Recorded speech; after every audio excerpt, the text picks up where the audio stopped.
In this episode of the Project Management Podcast, you will hear part 2 of the interview with the Project Business Foundation, where Martin Berneburg and Oliver Lehmann are interviewing me about my career.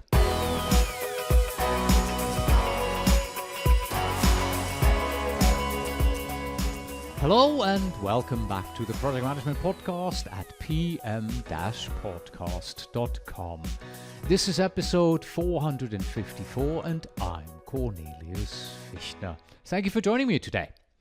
This is part 2 of my interview with the Project Business Foundation, where I am being interviewed by Oliver Lehmann and Martin Berneburg about my career in project management and in particular in project business management. Well, part 2, at the end of part 1, we had this big cliffhanger. I had just been let go from my position at an internet startup company, and you are probably sitting at the edge of your seat wondering where life took me next. Well, let's find out. Bye-bye, we don't need you anymore. It was like flabbergasted. It was completely unexpected. From there, I went to a bank, and once again, it was an internal project. Interesting enough, my first office with the bank was literally on the other side of the street from my office with the internet startup company. So I could look out my window and see my previous office. It was just uncanny. It was just happened to turn out that way. And this is an interesting situation. I don't know if I want to call this a project business job or if I want to call this an internal job. So here's what happened. There is a large bond management company in Newport Beach, California. And a few years before I joined that outfit, they decided, you know what? Our back office and our IT department, that's not really our core business. We manage bonds. Client relationships, bond management, selling, trading, that's what we do. That other stuff, that's not really our core business. And they decided to sell that and to outsource it. And a bank in Boston bought that from them. And so I was working for the bank in Boston, but it was the former IT and back office department of that bond management company. So on the one hand, this was project business because we were serving a customer, a single customer. That's it. But at the same time, the feeling from everybody was, well, we're still that department. We still belong to that company. So the culture was we are part of the bond management company, but it was clearly we have to still be profitable because they pay us for doing the job. It's sort of a mixed engagement effort. Yes. Yeah.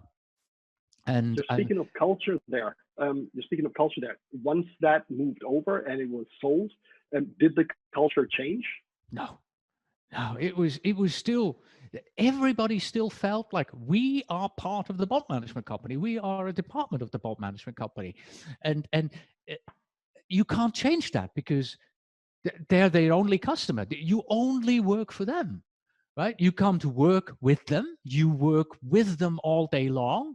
You go have lunch with them. They're your friends. You go to happy hour with them. It's just, yes, separate entities. We are owned by a bank in Boston. You are owned by a bond management company here in Newport Beach, but we're one. We work together for the same goal, right?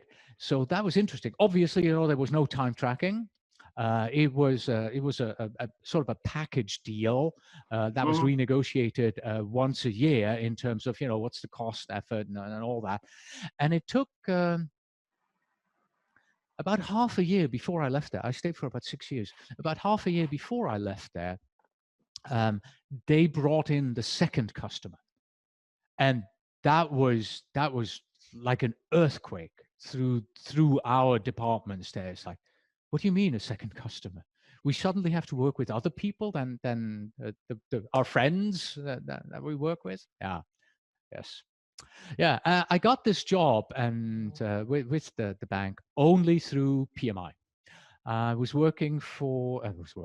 volunteering for a PMI Orange County chapter as, let's see, I was the director of programs at the time, and the president of the chapter, she got to know me through my volunteering. I was unemployed for a year after I got laid off from the internet startup company, and I started to volunteer during that year for PMI. And she got to know me as a volunteer, got to see, how my work ethic and all that. And she decided, you know what, I have an opening. Would you like to come join us? And that's how I got my job. So my recommendation to everybody is always the same: volunteer for your local project management organization. I recommend volunteering for the Project Business Foundation, and thank you. you're welcome. And Much get appreciated. to and connect with your peers in that way, right? Remember, I started out in Oxford, and I said that's really where a big foundation was laid. And during that time, as I was working for the bond management company, the bank in Boston, I was at a PMI event, and somebody put down a flyer and said, "Why don't you join Toastmasters?" Toastmasters, no idea what that was. The flyer looked interesting. I spoke to the guy. Oh, this is all about public speaking and communicating and all that. And I'm like, you know what? I'm director of programs. I have to do all these announcements. I'll give it a try. And that changed so much for me. And my public speaking went from stuttering to just being very comfortable being in front of people. Remember, I was with people, so I had been in front of 25,000 people on stage previously, and there's a bit of stage fright there still. But now having to be in a room full of your peers and presenting and having to field questions and all of that, it's a different dynamic. And so Toastmasters really helped me hone my public speaking skills and communicating. There was also a bit of leadership involved. I became the president of the Toastmasters organization. Then I became the president of the PMI Orange County chapter. So all of that helped me to grow on a personal level and on a business level as well. And it also gave me the belief when I came across podcasting at some point that said, yeah, you can do this. You have all this public speaking. You know how to articulate. Your English is good enough. You know about project management. You know about business. You can start a podcast about project management. Yeah, and I did. Look where it got me. Yeah. Mm. Yes. So that's kind of my story there. Started in Oxford with the language, did the apprenticeship, then worked as a software developer, then a management consultant, then worked for the supermarket chain, then went back into project business, working for the internet startup company. Then I worked in the mixed environment where it felt like it was an internal job, but it was really a project business job because every minute of my day was built. And then at the end of 8 years working for them, I decided, you know what, I have built my side business with the podcast and the PMP training. I think this is going to sustain me. And I did. I quit the job and founded my own company there. Mm. Had I waited for 3 more months, I would never have done it, because that was in 2008 when the economy tanked.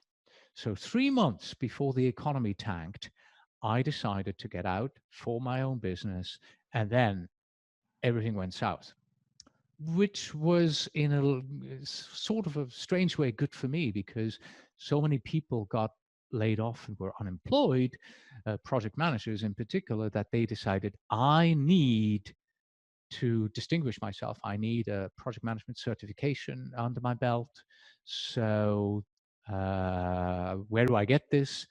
Oh, look at this. This $49 for the PMP exam preparation. That was back then.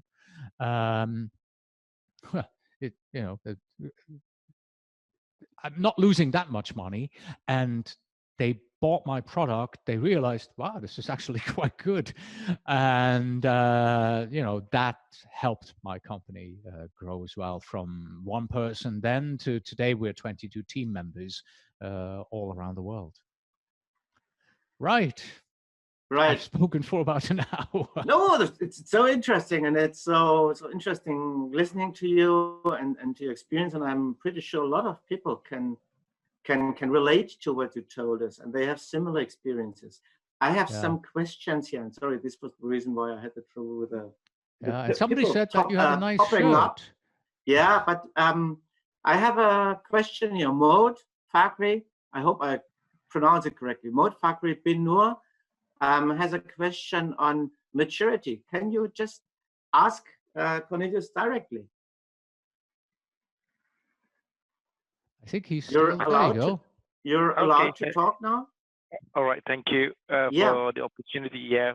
Well, by the way, I'm from Malaysia. So I've been fun following from both of you, especially of Cornelius Fichtner. I'm the one who actually bought your program last time for my PMP back in 2012. Thanks for that. Thank you. And I'm sorry, I'm probably now the little voice in your head that you hear. I'm sorry. Okay. I've just got excited. Sorry about that.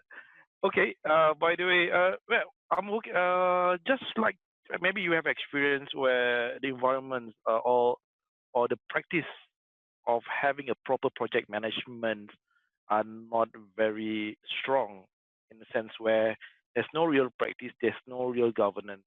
How you really bring yourself in that particular areas and then successfully deliver a project despite all these challenges where there's no specific governance to really help you in delivering your projects. Okay.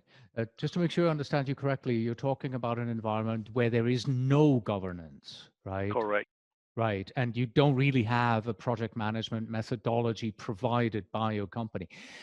This is actually what happened at the internet startup company. There was nothing. Nobody had anything.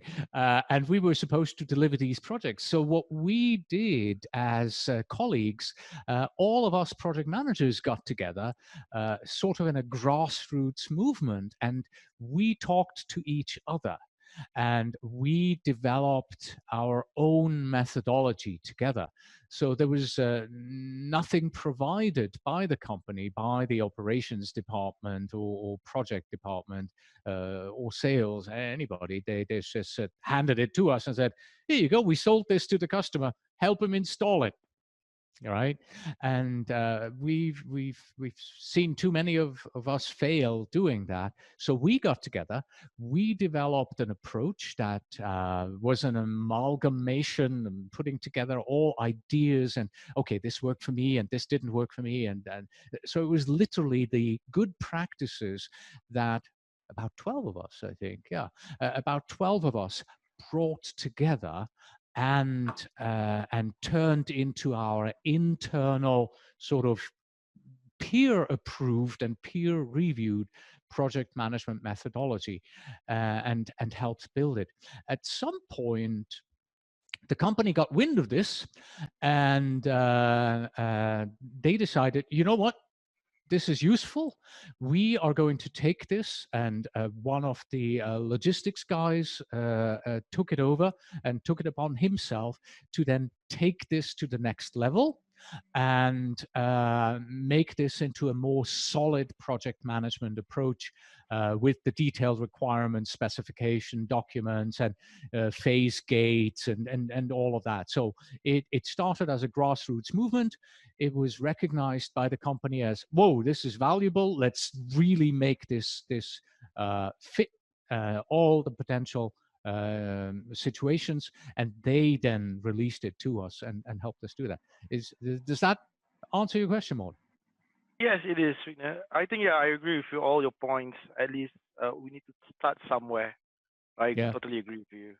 Thank you. Yes. Thanks. Yeah, you're welcome. And you know, in some environments, not even that is possible, because you may be so far away, especially now.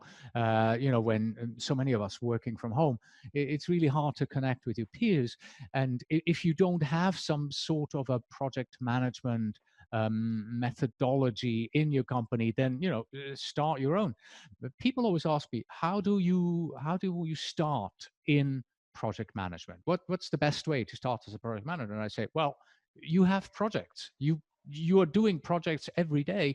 You probably just don't treat them as such. So instead of just starting work on something your boss gives you, take a step back and go, is this a project? Is this a mini project? Maybe just a teeny tiny little project? If it is, well, start out with maybe an agile sort of description of it all, a mission statement, and take project management good practices and apply it to the work that you do, even if you're not called a project manager. But it helps you understand, define, and communicate the work that you have just been assigned to do.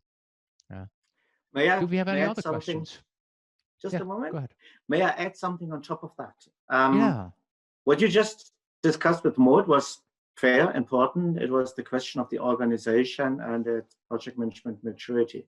Now, when we look at project business management, where we have customers and contractors and subcontractors and so on, we often find that in this system of organizations, there's a weak spot. It's just one organization that's poor in project management, and this one organization can damage the entire project. Maybe they're in a key position or just in a position to damage it. So what you can do is ask us to do some audits there. What we do is cross-corporate audits. One company asks us, please look at the project management of the other organization. And if you see troubles there and problems there and things that can damage the project, help this organization find out of that and be more successful for the sake of the project and for the sake of the others. So this is something we now have to also consider cross-corporate, not just inside the organization. I think how do you get people to do that, though? Because this is definitely especially if you have an external organization who's being a little bit pushing back, competitive and competitive and not really collaborative. How do you get them? Because that seems to be their culture. How do you get them from this combative to competitive, cooperative mode? We say completing over competing, and that's exactly where it begins. Completion to say, over competition. Completion over competition. We say we want to complete something together, and we will not achieve that when we compete here. We have to work together, and we have to understand the weak spots. And there's not weak spots to damage someone. It's not finding a weakness to rip them off. It's to find the weak spot in the project so that we all together can achieve more. And again, it's about attitudes. It's about behavioral things of people, and to get them out of this competitive thinking and understanding to an understanding where everyone's problems and troubles and goals and visions and what we have, everything has its place there, and everyone is important because together we want to have a good project. Well, also, I mean, go back to why did you join? Why are you part of this cooperative, this group here? There was a reason why your company decided to join and help us build what we are building here. So why are you now competing in this environment? We were put together to build something, and you seem to be almost sabotaging this effort. What's going on? Why is this? is your company, has your company changed its mind? Do you need to leave, or yeah? That's a good point. I have another question, and that's Franco. Franco, where do I have him? Here he is. Franco has a question on. I can ask yourself. Just try to find it. Yes. Can you hear me all right? Yes. Hi, Franco. Right, cool. Hi there. Thank you for sharing your experience. I'll go straight to my question and ask you, what's your experience with people who take input or criticism in projects personally or personal? And yeah, how do you handle that? So this is basically they're managing a project from their position, basically taking everything personal. You had to ask a hard question, didn't you? It's almost impossible. At some point, we had on a project, we had these two guys that were always at each other's throats. They were always fighting. They always had opposing opinions, and I had them on my project, and I'm like, oh damn, what am I going to do now? And at some point, called for a meeting, to hash out the situation. Walked in the door. They had already been sitting there for a while. I have no idea what they talked about, but within 7 minutes, the meeting was over and everybody was happy. And I walked out of there going, what just happened? I have no idea how I got these two bulls, fighting bulls, to agree and be positive on the project. Now, I know this is not the answer to your question, because I seriously have no idea how it happened. And to this day, I have a hard time in situations that you have just described, because I don't personally deal well with confrontation. I try to avoid confrontation as much as I possibly can, because I'm from Switzerland. We're neutral, right? So we try to collaborate. We try to work together. And this has always been my approach. So if there are people who take things personally, I will try my best to build a good relationship with them. I will talk to my colleagues on the project and go, how can we resolve this? What is your relationship with them? So, not do this in the official way, but, go behind the scenes and do relationship building. That's kind of my approach. But frankly, I don't have a silver bullet there. If somebody just keeps taking everything personal, and I wouldn't know how to deal with that. I would have an extremely hard time doing that. Oliver, Martin, any input from your side?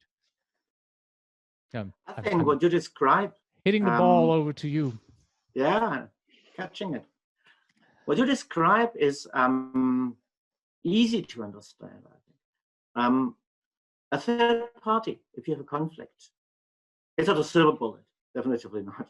But it can be a very, very successful approach to have someone there who has the respect of both parties, who is able to identify misunderstandings, and who is able to help people reconcile and resolve their conflicts. And sorry, back again when we go back to promotion of the foundation, but that's another offer we have.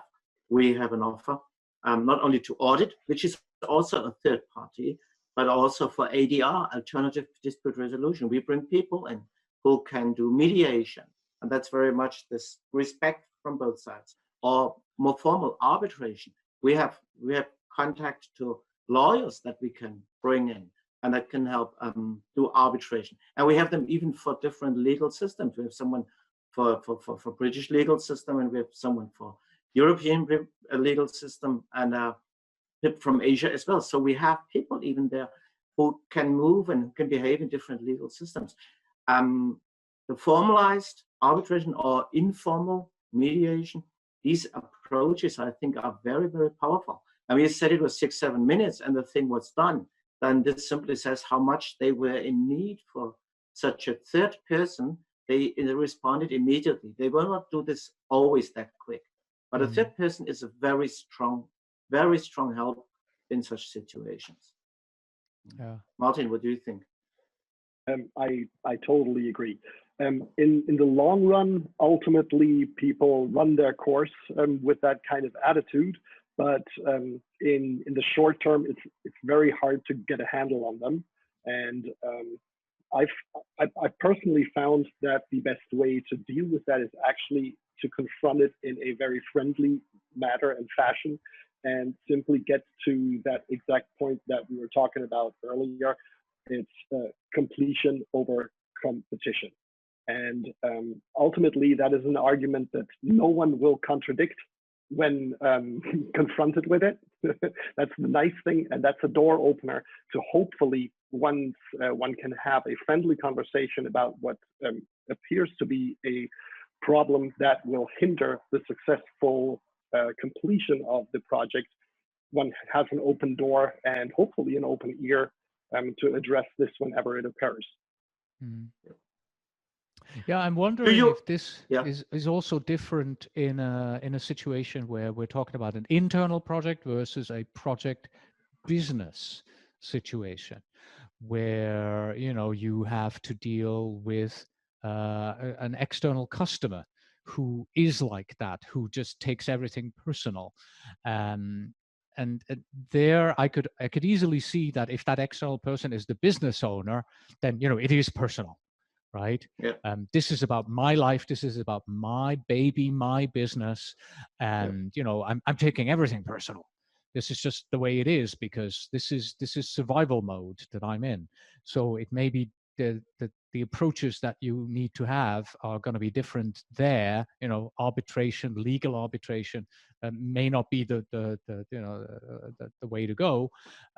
Whereas within an internal project, if things just can't be de-escalated, can't be fixed, you can go to HR, right? You can bring HR in, which is almost impossible in a situation where you have an external customer.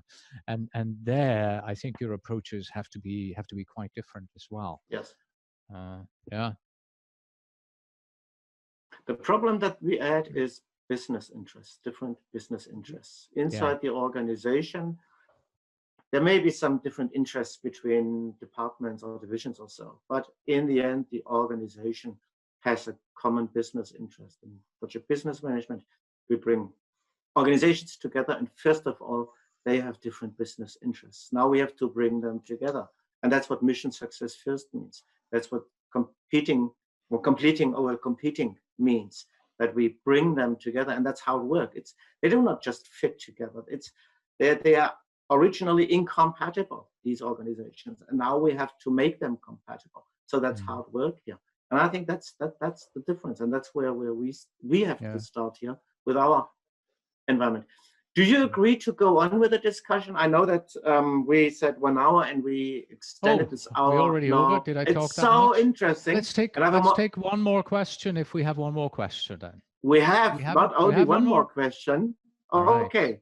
Thank you, I have a lady who I know I hope is... we were able to answer your question there. And let me just finish here and say, in the end, there is a person that is taking something personal.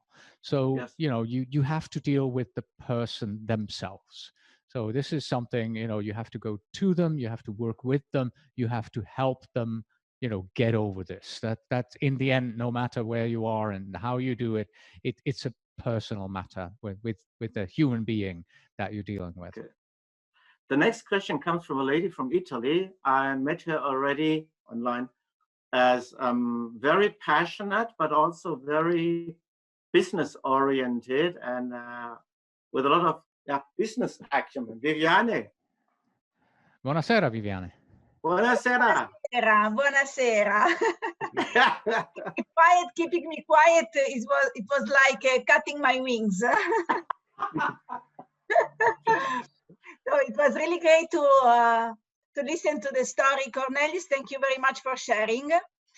And it seemed to me that when you mentioned about the podcast, it was like, I don't know if I would do it again. So my question was, if there is something that you can suggest us, okay, something we have to do, what would be that one? And I would like to hear, if possible, two answers. One that is like, okay, it's something that you have to do for, economic advantage. And the other thing is because of the personal advantage. Just so not advantage, it can be personal satisfaction. So for me, for example, I thought this because I thought when you mentioned about the podcast, I think this is really something more as a personal satisfaction. So what are the two things that you would say to us, do this and you would have great satisfaction, economic or personal?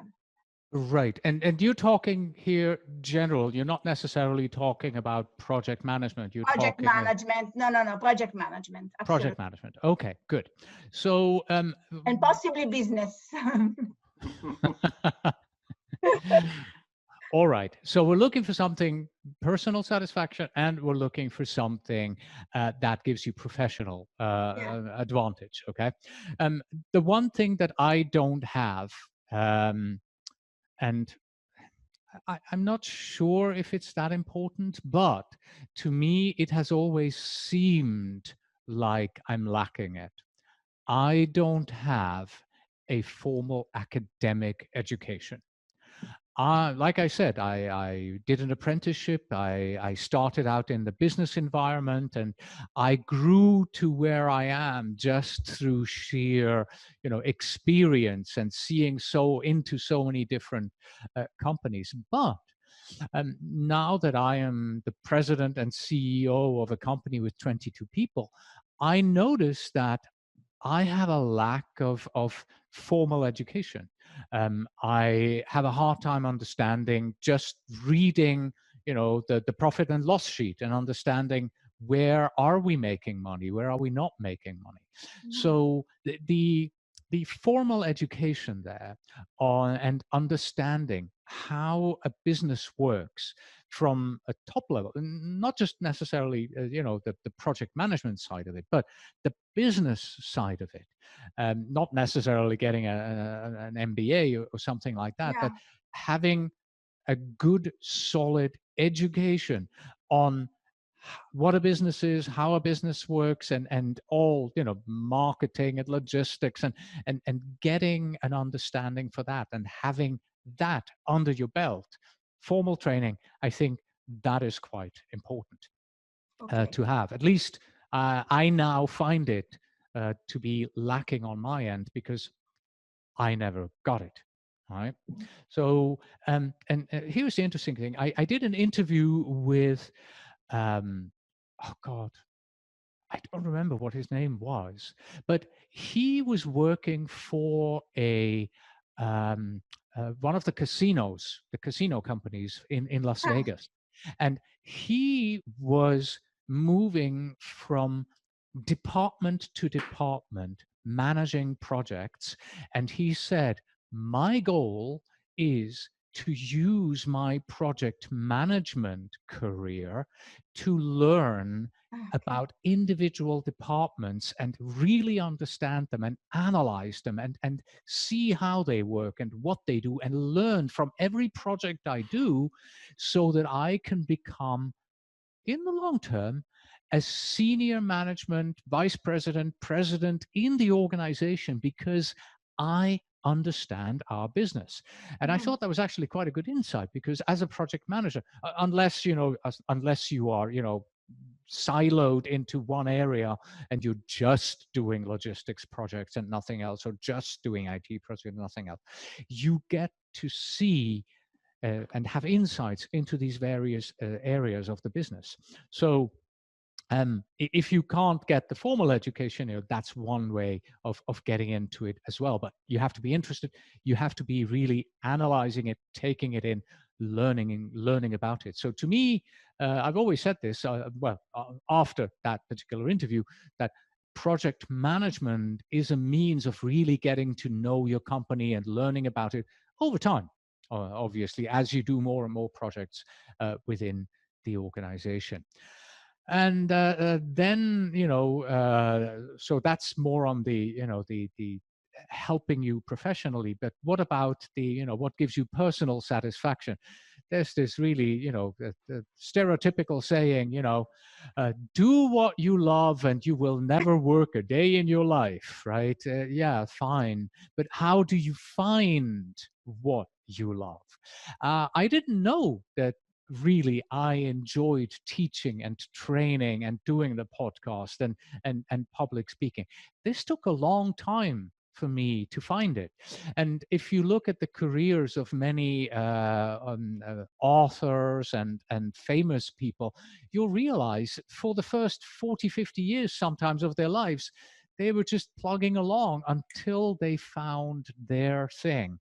And I think this is, it's a difficult proposition, but finding your thing can be hard. I think I stumbled across the whole podcast thing. There was just nothing there, and I decided, hey, I give this a try. And by the way, I recommend you don't start your own podcast, because trust me, it is an enormous amount of work. It sounds like a good thing, but it's nothing but work. For us it is. I don't know, maybe for you it's an extra effort, but for us it is absolutely a good thing. Yeah, it's enjoyable, but it's a lot of work. So the problem is, how do you find the thing that you love? This is something that, you have, it needs to come from within you. You have to look at yourself, sit down every now and then and go, okay, this is my life. What do I really enjoy? What should I target? Where do I find fulfillment? And then nurture that and grow that for yourself. I think that's about the best I can give you, because every situation is so different. One way of doing that might be to find a mentor. Okay, this afternoon at 2 o'clock, so 8:30 in the morning here for me. This afternoon at 2 o'clock, I'm meeting with my mentor. In this particular case, he is a business mentor. He's helping me with managing our company and just giving me advice on that level. But there are mentors out there and available that will help you to determine, all kinds of situations in your own lives and understanding where you should be going. So that might be a way to find your personal satisfaction in your job and in the projects you do as well. Yeah. Thank you. You're welcome. Very much. Okay. Well, I guess it's about time to wrap up. First of all, our deepest appreciation for the time you spent with us, Cornelius. Certainly. Thank you very much. Happy. It's always fun to talk with you and get your insights and thoughts. And maybe we're lucky to have you on again at a later point in time. We would very much appreciate having you again. I would enjoy that. Yes. Perfect. And then we can probably address some more questions and shed some light on the current state of affairs in project management and project business management worldwide. And let me thank you very much, and to everyone who spent time with us today. Thank you very much to you as well. Mary had asked how she can get involved with the Project Business Foundation. To her and everyone who is interested, please just send us an email to info@project-business.org, and we will definitely get back to you and love to be in contact. So please reach out to us. We are here with open arms. The community is welcoming you. And do take the time to go to our website at www.project-business.org. Oliver, you wanted to add? Yeah, 3 more questions that I would love to answer. First of all, Senthil asked, any PDU claim or apply? You have to claim them by yourself. We cannot do it for you. but I would recommend that you claim for 1.5 hours. This means 1.5 PDUs. And my recommendation would be 1 hour for business. It says it's business, project business. So I think this was our core topic. And the other half PDU for, what is the other one? What it's called? Leadership. Leadership. Leadership. Technical. I don't think we talked about leadership. We talked about technical, but we talked about leadership, and you talked about leadership. So half an hour for that, half a PDU. I think that's fine. Then Joshua asks, what does the sticky note behind you say, Cornelius? You are going to have to take a look at the recording and then make it bigger. Yes. It's a message. It's a message for all the attendees. What does it say? A secret message. We have to zoom in message. when we watch the recording. And you have to zoom in. You have to go and zoom in to see it. Yeah, I'm not going to read it out. Then there was a which we have a recording of this, and we will publish it basically as soon as possible, and we will let you know, probably on with a LinkedIn post. So do follow us there, and you will find out where you can get to the recording of today's event. Yes. And then there's one last question I would like to respond to, and that's Olusian. I hope I'm pronouncing it correctly. Olusian Dodu. How do you manage remote team members? I have a wonderful idea. Wait a second. Oliver, we have lost your voice. Seems to be cutting in and out. Sorry for that. Am I still there? I can't hear you anymore. You can't hear me anymore? I can't. Now I can't hear any of you. Okay. Seems like we have lost you, Cornelius. But I can still see you, Cornelius. Okay. Yeah. I hope everyone can hear me. The question, how do you manage remote team members, would be a wonderful topic for one of our next interviews. We could talk about this topic because it's a, sorry, Cornelius, it's a main topic. Nope, sorry. I don't hear anything anymore. Thank God this happened at the end. We hear you. Yeah. So let's make a new topic out of that. And if someone has you, for whatever reason, it just literally stopped from 1 second to the next. Okay. Sorry for that. I apologize for that. Let's see. Yeah. You had another question there you mentioned. I'm looking at the open ones and seeing if I can maybe see it, but I don't think I see it. Nope. Okay. All right. Cornelius, you can't hear us. Can someone write it? I'll let you close it out then. Yes. Thank you very much. Thank you. Very good. So that's the next thing. All these topics are so interesting, and we have so many people out there who can talk almost as good as Cornelius. He's not listening. Much better. I will watch the recording, and I will send you my response in writing. Right. So if you have, I was trying to read your lips, but it doesn't work. You will see it. If you have something to offer, if you want to talk with us about such a topic, about your experiences, good experiences and bad experiences, contact us, and let's have it as a topic for a future session like this one. Martin, you want to do the closing? Pretty much already did, and we've lost Cornelius. Thank you, there you are again. Out there. And there's Cornelius, right on time. Thank you for being with us. As I said before, good to have you back. And thank you. In the fashion of Monty Python, we welcome you back, and we're ending the session. Thank you very much to everyone, and until next time. See you all next time. And have a good day. Have a great day. And bye. Goodbye. And that's it for part 2 of my interview with the Project Business Foundation. Thank you very much for listening. Thank you very much for watching. Please visit pm-podcast.com for show notes, transcripts, and PDU information.